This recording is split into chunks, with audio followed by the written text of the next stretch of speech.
terça-feira da quinta semana do tempo comum do Evangelho de Jesus Cristo segundo Marcos. Naquele tempo os fariseus e alguns mestres da lei vieram de Jerusalém e se reuniram em torno de Jesus. Eles viam que alguns dos seus discípulos comiam um pão com mãos impuras, isto é, sem ter lavado. Com efeito, os fariseus e todos os judeus só comem depois de lavar bem as mãos, seguindo a tradição recebida dos antigos. Ao voltar da praça, eles não comem sem tomar banho e seguem muitos outros costumes que receberam por tradição. A maneira certa de lavar copos, jarras e vasilhas de cobre. Os fariseus e os mestres da lei perguntaram então a Jesus: por que teus discípulos não seguem a tradição dos antigos, mas comem o pão sem lavar as mãos? Jesus respondeu: bem profetizou Isaías a vosso respeito, hipócritas, como está escrito: este povo me honra com os lábios, mas tem o seu coração longe de mim. De nada adianta o culto que me prestam, pois as doutrinas que ensinam são preceitos humanos. Vós abominais o mandamento de Deus para seguir a tradição dos homens. E diziam: vós sabeis muito bem como anular o mandamento de Deus, a fim de guardar vossas tradições. Com efeito, Moisés ordenou: honra teu pai e tua mãe. E ainda, quem amaldiçoa pai e mãe deve morrer. Mas vós ensinais que é lícito alguém dizer a seu pai e sua mãe: o sustento que podereis receber de mim é cobar, isto é, consagrado a Deus. E a pessoa fica dispensada de ajudar seu pai e sua mãe. Assim vós esvaziais a palavra de Deus com a tradição que vos transmiti.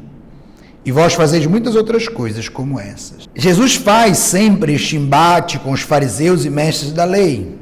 O problema agora é a tradição.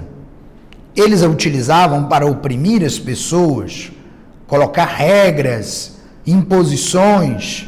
A tradição era sempre uma interpretação do decálogo, da lei.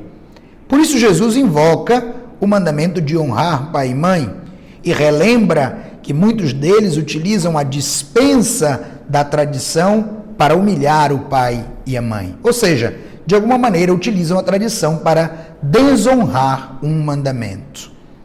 Meus irmãos e minhas irmãs, Jesus nos alerta hoje: as tradições jamais podem nos afastar do mandamento, isto é, daquilo que é o bem, daquilo que é correto. Uma tradição jamais pode tirar-nos da dimensão da sacralidade, da bênção de Deus, da nossa espiritualidade profunda. Quando utilizamos as tradições, quando utilizamos aquilo que consideramos valores, para então afastar o nosso coração de Deus, justificando então nossos pecados, anulamos a lei. Olha, a palavra para isso é muito pesada. Jesus chama de hipócritas.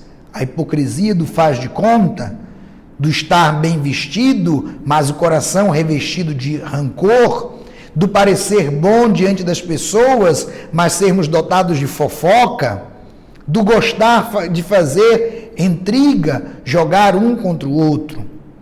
A hipocrisia não pode reinar no nosso coração, meus irmãos. Devemos lutar sempre contra este pecado da hipocrisia, para fazer a vontade de Deus, para fazer aquilo que é correto. Que nosso Senhor possa sempre nos livrar deste mal chamado hipocrisia e abençoar e santificar o nosso dia de hoje. Que o Senhor nos abençoe em nome do Pai, do Filho e do Espírito Santo. Amém.